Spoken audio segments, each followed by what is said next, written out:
बेटा motion in 2D में आज रिलेटिव वेलोसिटी इन 2 डायमेंशन पढ़ रहे हैं।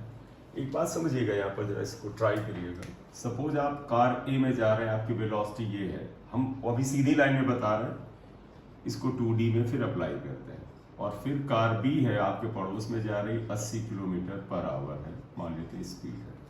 देखो बेटा, आपको पता है ग्राउंड पे खड़ा हुआ आदमी जो है बी की वेलोसिटी को 80 बताएगा, ये आदमी इसकी वेलोसिटी को 40 बताएगा। लेकिन अगर कोई जो ड्राइवर ए में बैठा हुआ है, ए कार में जो ड्राइवर बैठा है, वो इसकी वेलोसिटी को 80 नहीं बताएगा। इसको लगेगा ये कार इस वाली कार से कितनी ज्यादा चल रही है, 40 किलोमीटर पर आवर की ज्यादा स्पीड से चल रही है। तो इसे हम रिलेटिव वेलोसिटी कहते हैं। क्यों? ग्राउंड के रेस्पेक्ट में 80 लग रहा है, लेकिन इसके अकॉर्डिंग इसकी स्पीड क्या है, 80 माइनस 40 है। तो हम रिलेटिव वेलोसिटी का मतलब होता है कि किसी घटना को, किसी पार्टिकल के वेलोसिटी को आप किस प्लेटफॉर्म से देख रहे हैं। आपका फ्रेम ऑफ रेफरेंस क्या है, आप जमीन से देख रहे हैं, स्टेशनरी यानी इनर्शियल प्लेन से, या कांस्टेंट स्पीड से चलती हुई दूसरी कार से देख रहे हैं, उससे आपको अलग नजर आएगा, वो भी इनर्शियल फ्रेम ही हुआ। तो हम अभी बातें करना चाहते हैं कि रिलेटिव वेलोसिटी इन 2D में हम इसको कैसे इस्तेमाल करें। तो आप देखिएगा 2D का मतलब ये हुआ, जरा ध्यान दीजिएगा। सपोज एक कार A है और ये वेलोसिटी VA से इधर मूव कर रही है, इसकी वेलोसिटी VA है, और दूसरी कार ये B है और ये इधर जा रही है, इसकी वेलोसिटी VB है, और दोनों के बीच का एंगल जो है वो थीटा के बराबर है। ठीक है, आप मान लीजिए रोड है, ये मैं कार ए में हूं, ऐसे जा रहा हूं, और इस जगह एक रोड ऐसे जा रही, कार भी इधर जा रही है। तो ए के नजरिए से बी की वेलोसिटी या बी के नजरिए से ए की वेलोसिटी क्या है। तो यहां पर अगर हम बात करें तो देखिए क्या आएगा, relative velocity of A with respect to B. हम बेटा इसे ऐसे लिखते हैं, V A B equal to vector A minus vector B. आप ऑलरेडी जानते हैं ये होता है। अब आप देखिए इसको लिख सकते हैं V A B equal to vector A plus minus vector B B. मतलब आप क्या करें कि अगर आप velocity of A with respect to B निकालना चाहते हैं तो वेक्टर ए में यानी ए की वेलोसिटी में या इस वेक्टर में ऐड करें माइनस बी बी। तो अगर हम इसको करते हैं तो देखिए क्या आएगा। First we will draw vector V A. आपको पता है ट्रायंगल ऑफ एडिशन क्या कहते हैं, पहले पहला वेक्टर ड्रॉ करिए। तो we will draw first vector V A. हम यहाँ पर पहला वेक्टर वी ए ड्रॉ करेंगे गिवन डायरेक्शन में जो ये दी गई है, करेक्ट। इसके बाद देखो ये वेक्टर इसी के बराबर इसी डायरेक्शन पे। अगर हम यहाँ प्लस यहाँ माइनस वी भी जोड़ना है, अब देखो बेटा प्लस वी भी इधर है, आप ऐसे बनाते हैं तो थोड़ा सा हमें सुविधा हो जाती है। तो आप कहोगे अगर प्लस वी भी जोड़ना होता तो ये होता और ये एंगल थीटा था, लेकिन हमें माइनस वी भी जोड़ना है। ध्यान रखना, we have to add minus V भी। इसका मतलब प्लस वी बी के अपोजिट आप ऐसे वेक्टर ड्रॉ कर दीजिए, ये this would be minus V B velocity. No doubt इसका मैग्नीट्यूड वी बी के बराबर होगा, सिर्फ डायरेक्शन अपोजिट है बेटा इसका। अब आप चाहें तो इसे हटा भी सकते हैं, कोई जरूरत नहीं है, करेक्ट। और ये एंगल थीटा के बराबर है। फिर आपको याद होगा बेटा रिजल्टेंट ऑफ वेक्टर करते थे, join the tail of the first and head of the last. पहले की टेल और आखिरी की खोपड़ी को ज्वाइन करते हैं, तो ये जो आता है ये वी ए बी आता है। इसे हम क्या बोलते हैं, resultant of V A minus V B, and which is actually relative velocity of A with respect to B. इसका मतलब हुआ कि अगर हमें VAB पता करना है तो VA और VB का सब्ट्रैक्शन चाहिए, हमें इन दोनों वेक्टर को सब्ट्रैक्ट करना होगा। अगर हम इसे करते हैं तो अब आपको याद होगा ये VAB मैग्नीट्यूड आया, मैग्नीट्यूड ऑफ VAB अगर आप निकालें तो वो क्या आएगा, देखो VAB इक्वल टू, आपको याद होगा बेटा सब्ट्रैक्शन में मैग्नीट्यूड क्या होता था, under root VA square plus BB square minus 2VAVB cos theta. ये मैग्नीट्यूड आ गया इसका, इसे आप इक्वेशन नंबर स्टार लिख दीजिए, राइट। आपको याद होगा कि अगर ए और बी दो वेक्टर हैं जिनका रिजल्टेंट जो वी ए बी है वो भी वेक्टर क्वांटिटी है, और फिजिक्स में या मैथ्स में वेक्टर का मतलब डायरेक्शन होता है। तो हम मान ले कि वी ए बी जो है वी ए के साथ एंगल अल्फा बनाता है, तो वही लिख ले, let V A B makes angle alpha with V A के साथ अगर एंगल अल्फा बनाता है तो आपको याद है बेटा वेक्टर सब्ट्रैक्शन में हमने रिजल्टेंट बताया था then tan alpha equal to क्या आएगा, तो भाई या तो एडिशन में होता था b साइन थीटा, b को लिख देना vb sine theta upon va minus vb cos theta, sorry cos theta. तो आप यहां से आप ये एंगल निकाल सकते हैं कि ये कैसे आएगा। करेक्ट आ गई कि हम कैसे रिलेटिव वेलोसिटी निकालते हैं। तो मेन चीज समझना बेटा, जब हम किसी के रेस्पेक्ट में, जैसे हमने निकाला velocity of A with respect to B, तो ये आपका क्या आता है, आप देखेंगे va माइनस vb आता है। तो असल में तुम्हें याद होगा 1D में मैंने बताया था, जब रिलेटिव वेलोसिटी निकालते हैं तो जिसके रेस्पेक्ट में निकालते हैं हम उसे रुका हुआ मानते हैं। तो जब हम क्वेश्चन लगाएंगे तो हम अगर ऐसे चलेंगे कि जिसके रेस्पेक्ट में रिलेटिव वेलोसिटी निकाल रहे हैं उसको हम रुका हुआ माने, स्टेशनरी मान लें, और जिसको स्टेशनरी माने उसकी वेलोसिटी को पहले में से साइन के साथ सब्ट्रैक्ट कर दें, सब्ट्रैक्ट आप कर दें तो रिलेटिव वेलोसिटी आ जाता है। तो कंसेप्ट ये हुआ, एक बॉडी को रुका हुआ मान लो, इसका मतलब उसके रेस्पेक्ट में रिलेटिव वेलोसिटी निकाल रहे हैं, और जिसको रुका हुआ मानोगे, जैसे हमने यहाँ पर b को रुका हुआ माना है, तो उसकी वेलोसिटी को a की वेलोसिटी में सब्ट्रैक्ट किया जाता है। रिलेटिव वेलोसिटी का एप्लीकेशन, तो अगर हम इसके एप्लीकेशन की बात करें तो इसके कई सारे एप्लीकेशन हैं। उसमें पहला बचाते हैं बेटा, हम पहला जो यहाँ पर करना चाहते हैं that is actually river boat problem. River boat problem हम ले रहे हैं। रिवर बोट प्रॉब्लम बेटा बड़ा इंपॉर्टेंट होता है, जरा ध्यान रखिएगा। ये मान लीजिए बेटा एक रिवर फ्लो कर रही है and this is the flow of river, ये रिवर फ्लो कर रहा है। तो आप देखिएगा, अगर नदी का फ्लो ये मान लें, ये VR है, VR बेटा है क्या, relative velocity of river, river mean river water. तो आप देखिएगा VR जो है, आप इसको VRG समझिए बेटा, VRG मतलब relative velocity of river water with respect to ground. लेकिन ये हम G नहीं लिखेंगे, सिर्फ ये लिखें तो समझिएगा G यहाँ अंडरस्टूड है। तो इसे क्या लिखेंगे, वेलोसिटी ऑफ रिवर, रिवर का मतलब बेटा river water with respect to ground, ये आया। अब आप समझिएगा, एक आदमी यहां से तैरता है, यहां से तैरना शुरू करता है और वो नदी को पार करना चाहता है। उसका पर्पस तो है कि नदी को पार करे। अब वो पार करके यहां पहुंचे अलग बात है। तो ध्यान रखिएगा, there is a person, there is a swimmer, there is a boat, वो ए पर है और ये नदी को पार करनी चाहती है। तो मान ली स्विमर जो बोट है, आपने यहां से नाव चलाया या तैरना शुरू किया और आपने इस तरफ फेस करके तैरना शुरू किया, आपका फेस इधर था, तो आपने इधर की ओर तैरना शुरू किया। जिस वेलोसिटी से बोट या मैन या स्विमर तैरेगा उसे कहते हैं relative velocity of man with respect to still water. तो आप समझो, जिस वेलोसिटी से आदमी इधर तैरना शुरू करेगा उसे मैं VMR ले रहा हूं। VMR का मतलब relative velocity of man with respect to still river है, R का मतलब स्टिल रिवर। तो आप देखिएगा VMR, ये ध्यान रखना, ये कंफ्यूजन रहता है। रिलेटिव वेलोसिटी ऑफ मैन या स्विमर या बोट, जो भी हो, आप जिसको भी लेके चल रहे हैं, boat with respect to still river या स्टिल वाटर, या क्लियर। रीजन इसका ये है, आप बताइएगा। जैसे मान लो पानी रुका हुआ होता है, नदी बह नहीं रही है, जैसे स्विमिंग पूल में आप तैरते हैं तो वो बह नहीं रहा है, तो उसमें जो मैक्सिमम ताकत से आप तैर सकते हैं, जो भी आपकी मैक्सिमम ताकत है, वेलोसिटी है, उतने से तैरते हैं। अब बताइए, अगर आप एक नदी में गए और नदी का बहाव ये है, ये नदी का काम है, तो आप कितनी वेलोसिटी से तैरोगे? तुम कहोगे सर वो रुकी हुई नदी जो थी उसमें हम जो मैक्सिमम ताकत से तैर सकते थे उसी वेलोसिटी से हम इधर तैरना चाहेंगे।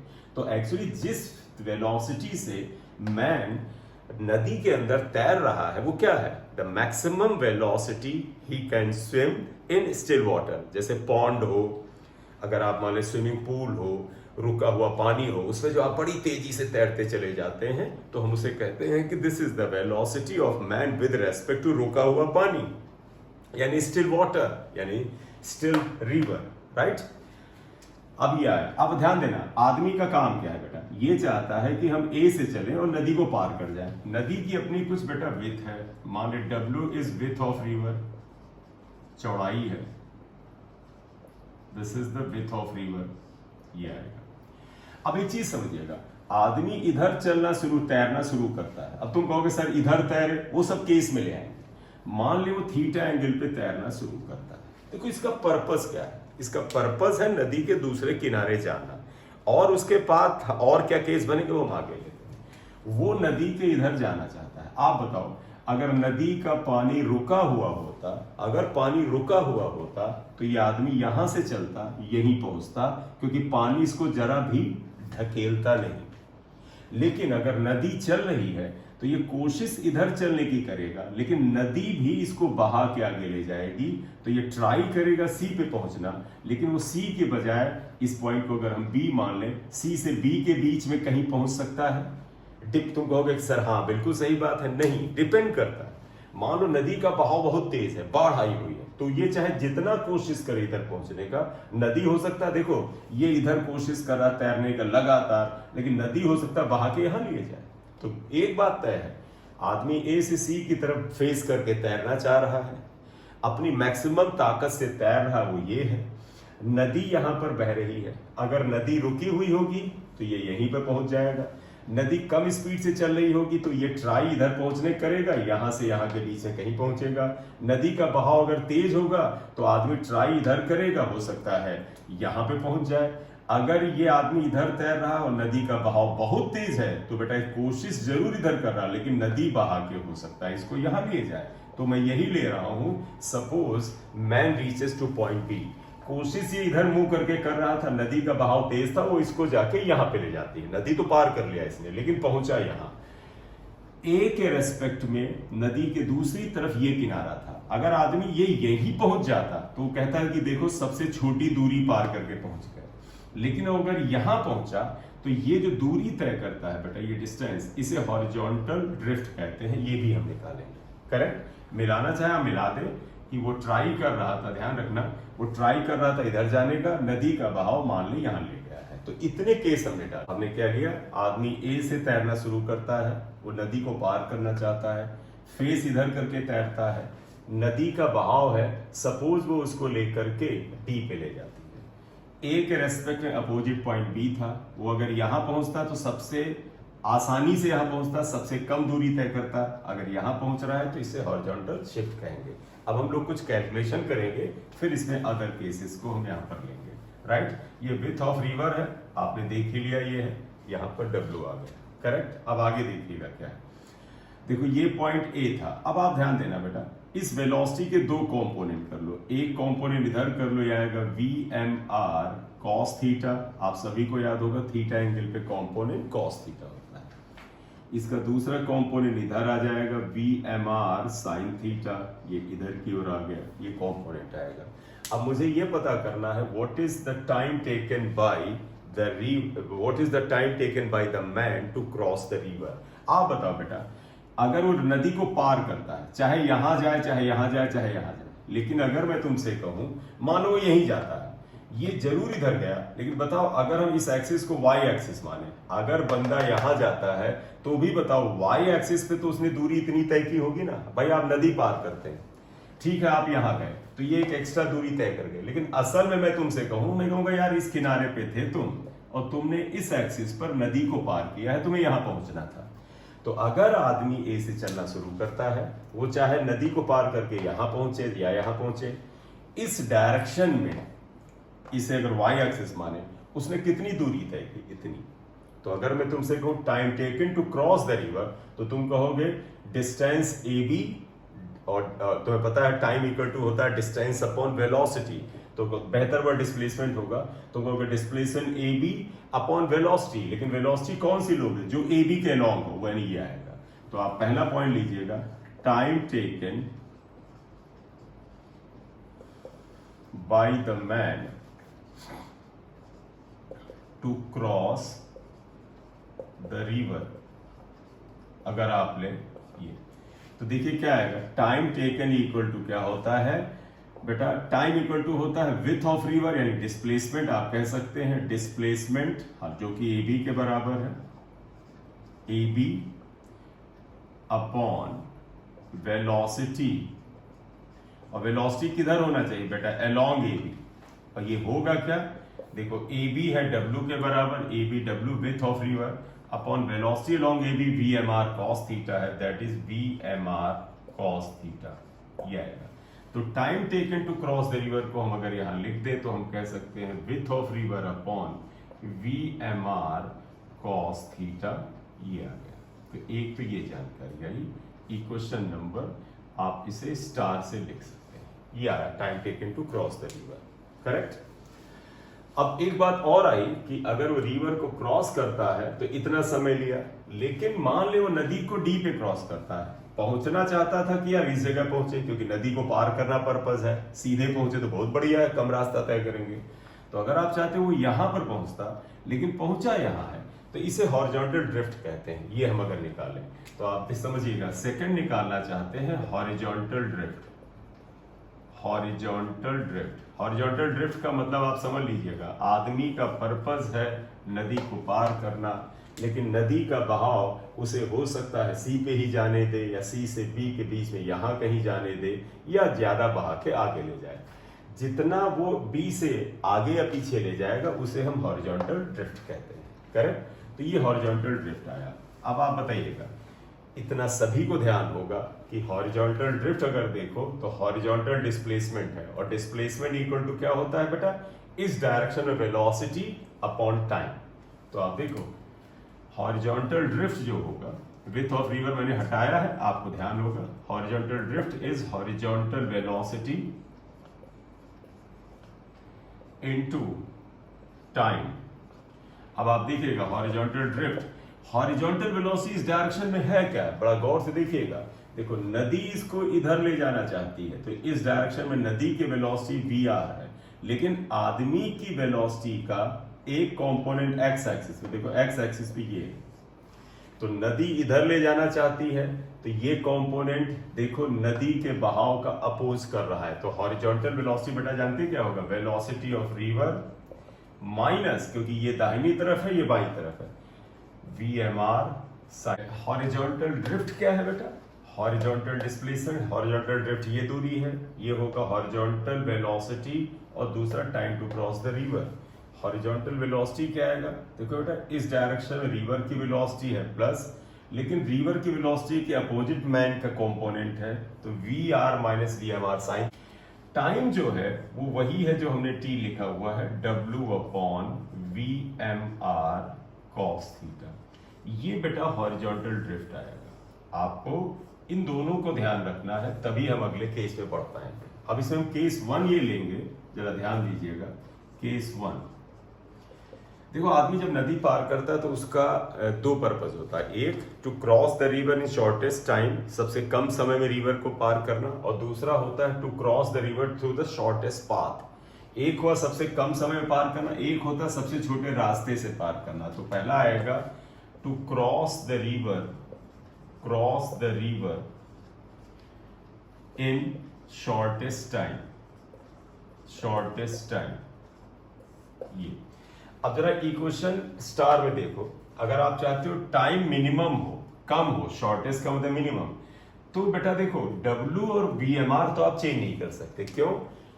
W बेटा नदी की चौड़ाई है, वो तो फिक्स है, आप बदल नहीं सकते, तो टाइम इस पे डिपेंड नहीं करने वाला क्योंकि कांस्टेंट है। VMR का मतलब ये होता है, ये वो वेलोसिटी है जिस मैक्सिमम वेलोसिटी से आदमी तैर सकता है, तो उसकी जितनी ताकत थी मैक्सिमम से लगा दी है। अब कहेगा इसके आगे तो हम नहीं लगा सकते, तो T को मिनिमम करने में ये योगदान नहीं देगा, ये भी नहीं देगा, क्योंकि इसने पूरी ताकत लगा दी है। तो T मिनिमम तब होगा जब cos थीटा मैक्सिमम होगा। तो आप देखिएगा इन इक्वेशन स्टार, अगर स्टार इक्वेशन में जाएं तो क्या लिखोगे, for T to be minimum, अगर आप चाहते हैं मिनिमम हो तो क्या आना चाहिए, cos theta should B maximum, ये मैक्सिमम होना चाहिए। और अगर आप चाहते हो cos थीटा मैक्स, तो सभी को पता है sin थीटा और cos थीटा की मैक्सिमम वैल्यू 1 होती है, तो देयरफॉर cos थीटा मैक्स की वैल्यू जो होती है वो आप लिख दो, दैट इज 1, ये 1 है। अब देखो इसका मतलब cos थीटा की वैल्यू 1 मतलब क्या आ जाएगा, तो पता है 1 cos थीटा की वैल्यू cos 0 के लिए होती है, 0 के लिए, इसलिए थीटा इक्वल टू 0 आया।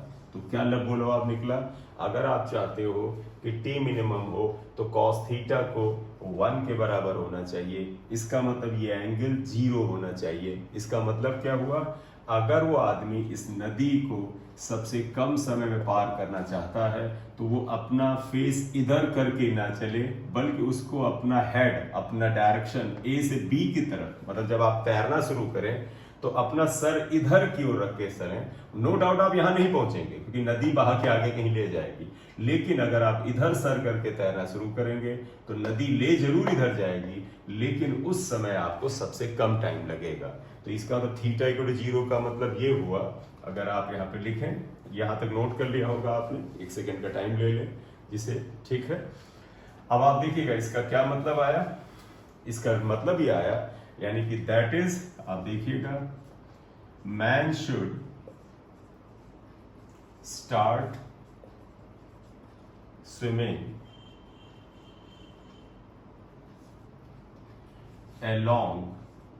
along AB, मतलब उसे AB के लॉन्ग तैरना शुरू करना चाहिए, इधर नहीं करना चाहिए, to cross the river in shortest time, right. Shortest time में रिवर को क्रॉस करने के लिए उसे इस डायरेक्शन में तैरना चाहिए। तुम कहोगे सर टी की मिनिमम वैल्यू क्या होगी, ऑब्वियसली बात, जब cos थीटा की वैल्यू 1 रख दोगे टी मिनिमम आ जाएगा। देयरफॉर इक्वेशन स्टार से देखो तो क्या आएगा, टी मिनिमम क्या आएगा बेटा, आप इसे 1 रख दो तो W/VMR आ जाएगा। क्यों, क्योंकि आप इसे 1 रख देंगे तो ये टी मिनिमम आ गया 3 स्टार, ठीक है। तो जब आप चाहते हो कि नदी को सबसे कम टाइम में पार करो तो बेटा आप इधर की ओर मुंह करके तैरिए, तो आप सब चाहे नदी में पहुंचे यहां, लेकिन टाइम कम लगेगा। क्यों, क्योंकि उस समय रिवर आपको मदद करती है, ठीक है। रिवर का फ्लो जो है वो थोड़ा हेल्प करता है आपको, ये आएगा। तो केस 1 था कि to cross the river in shortest time क्या होना चाहिए बेटा, तो ये बात ध्यान रख लो बेटा, उस समय थीटा 0 यानी आदमी को इधर फेस करके तैरना चाहिए, ठीक है। टी मिनिमम की वैल्यू W/VMR आ जाएगा। क्यों आएगा, क्योंकि जब आप इधर ही फेस करके तैरोगे तो ये VMR इधर ना होके इधर ही होगा, तो देखो क्या होगा, टाइम इक्वल टू क्या होता है, डिस्प्लेसमेंट यानी W width of river upon velocity, और इस तरफ वेलोसिटी क्या होगी, ये अब वेलोसिटी इधर होगी। क्यों, क्योंकि आप इधर चेहरा करके तैर रहे हैं, ठीक है। इसका जो सेकंड केस है वो भी बड़ा इंपॉर्टेंट है, वो क्या है कि आप चाहते हैं कि नदी को सबसे छोटे रास्ते से पार करें। तो केस 2 इसका ये है, केस 2 इसका बेटा ये आता है, to cross the river, to cross the river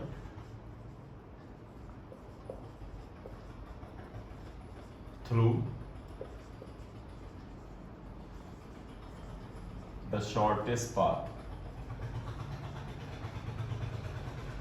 ठीक। अगर वो चाहते हो या आप चाहते हो कि रिवर को आप सबसे छोटे रास्ते से पार करो तो उसके लिए क्या करोगे, ए से शुरू करो, बी पे खत्म करो। तो इन दैट केस आप बताइएगा, आप ए से शुरू करो, बी पे खत्म करो, इसका मतलब आप इधर चेहरा करके नहीं तैरेंगे, क्योंकि अगर इधर चेहरा करके तैरेंगे तो ये नदी भी बहा के आपको इधर ले जाएगी। अगर आप चाहते हो ए पे शुरू करो, बी पे खत्म करो, तो आपको अपना फेस इधर कहीं रखना होगा। आप इधर कोशिश करोगे तैरने की, नदी का पानी अपनी तरफ बहा के ले जाएगा, और अगर आपने एडजस्टमेंट सही से कर लिया अपनी वेलोसिटी का और एंगल का, तो हो सकता पानी आपको बहा के यहां खत्म कर दे, ठीक है, यहां पे पहुंचा दे। तो हमारा मतलब क्या है बेटा, अगर आप रास्ता सबसे छोटा रखना चाहते तो the journey should be finish at B, ठीक है। लिखो, in that case man will finish the journey at B, मतलब B पे खत्म करेगा। तो इसका मतलब अगर वो यहां खत्म करे तो वो कुछ एंगल पे तैरेगा। For that,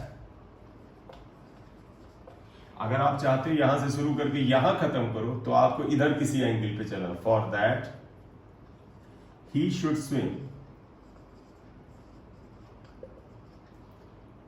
at some angle theta with AB, A B के साथ कुछ एंगल पे जाना पड़ेगा। अब बताओ बेटा फाइनल वर्ड, अगर आप चाहते हो ए से शुरू करो, इधर फेस करके आप तैरना शुरू करो, लेकिन खत्म यहां पे करो। तो अगर आपने जर्नी खत्म यहां की, पहले हम कह रहे थे यहां पे खत्म की, तो बताओ एक्स क्या होगा, 0 होगा। तो अगर जर्नी यहां खत्म होगी तो ये वैल्यू 0 हो जाएगी। तो आप लिखोगे some angle this with A B, लिखो in that case x will be equal to 0। उस केस में ये x की वैल्यू 0 आएगी। तो आप ये x यहां देखो, x की जगह पर ये वैल्यू रख दो और 0 रखो, आंसर आने लगेगा। तो देयरफॉर बताइएगा क्या आ जाएगा। अगर आप इसे करते हैं रखें तो देखो x की जगह पर अगर हम 0 रखें, ये x इक्वल टू 0, x की वैल्यू क्या आया था, हॉरिजॉन्टल वेलोसिटी ये था vr minus vmr sine theta, और इनटू टाइम था w upon vmr cos theta, that should be equal to 0। देखो बेटा ये इधर मल्टीप्लाई होकर 0 होगा, ये इधर डिवाइड होकर 0 होगा, तो इसलिए ये बचेगा vr minus vmr sine theta equal to 0, क्योंकि ये दोनों टर्म इधर जाके मल्टीप्लाई और डिवाइड होकर 0 हो जाएंगे। इसका मतलब vmr sine theta equal to vr, इसलिए sine theta should be equal to vr upon vmr। मतलब आपसे कहें कि जब वो रास्ते सबसे छोटे रास्ते से नदी को पार करना चाहता है तो वो किस एंगल पे जाए, तो तुम कहोगे देखो खुद देखो यहाँ पर, इसको याद रखना जरूरी नहीं, यहीं पे देख लो। अगर आप चाहते हो यहाँ खत्म करें तो इधर शुरू करेगा, ये एंगल क्या होगा तो पता, साइन थीटा इक्वल टू होता है परपेंडिकुलर अपॉन हाइपोटेन्यूज। तो देखो साइन थीटा आएगा परपेंडिकुलर अपॉन हाइपोटेन्यूज, वही तो आया है देखो, परपेंडिकुलर अपॉन हाइपोटेन्यूज, या ठीक। तो ये साइन थीटा की ये वैल्यू आ गई, ये आना चाहिए। तो आप ये निकाल सकते हैं कि जब शॉर्टेस्ट पाथ पे खत्म करे तो कितने एंगल पे तैरे, ये एंगल होगा दिस अपॉन दिस का साइन, ठीक है। तो ये आ गए 2-3 केस, इसे ध्यान रखोगे तो बड़ा फायदा रहेगा। सबसे कम टाइम में अगर नदी पार करनी है तो ये थीटा 0 होना चाहिए, आदमी को इधर तैरना चाहिए। और अगर सबसे छोटे रास्ते पे पार करनी है यानी खत्म बी पे करना चाहिए तो उसको थीटा एंगल पे तैरना चाहिए। तब साइन थीटा क्या होता है, परपेंडिकुलर अपॉन हाइपोटेन्यूज। क्लियर।